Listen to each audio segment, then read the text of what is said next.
Қазақшаға аударылып айтылған.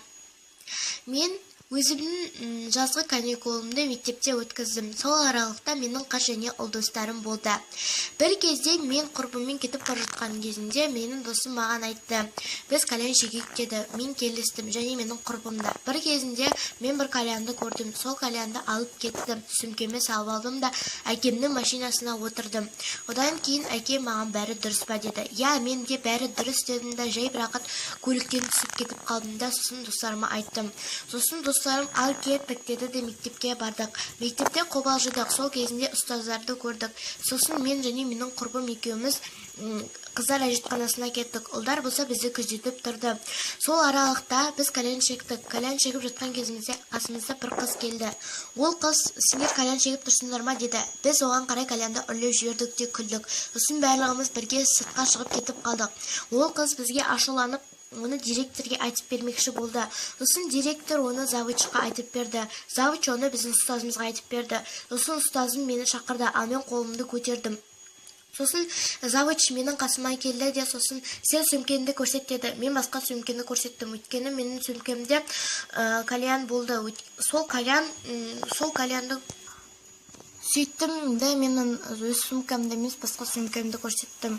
Содан кейін менің досым қатты қобалжыды.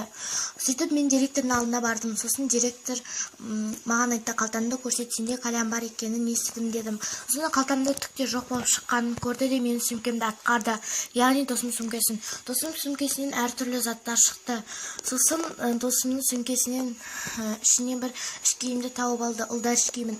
Одан кейін маған айтты: "Бұл сенің сөмкең емес, өз сөмкеңді әкел" деді. Сосын завуч менің досымды шақырды.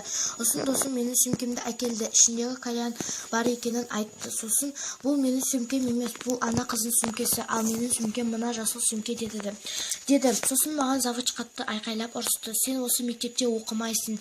Бар, үйіңе қайт, сосын үйіңде оқы" деді жазғы демалыста. Сосын оны ата-анама айтып беремін деді.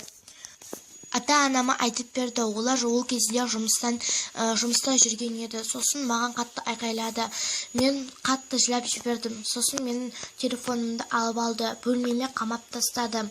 Бөлмеме қамап тастағаннан кейін мен не істерімді білмедім. Тек қана телефонымды сағынып сөмкемді суретін ғана салып отырдым. Енді кальянға жоламайтын болдым. Сіздер де кальянға жоламаңыздар. Қазақшаға аударылып айтылған. Мен өзімнің жазғы каникулымды мектепте өткіздім. Сол аралықта менің қыз және ұл достарым болды. Бір кезде мен құрбыммен кетіп бара жатқан кезінде менің досым маған айтты: "Біз кальян шегейік" деді. Мен келістім, және менің құрбым да. Бір кезінде мен бір кальянды көрдім.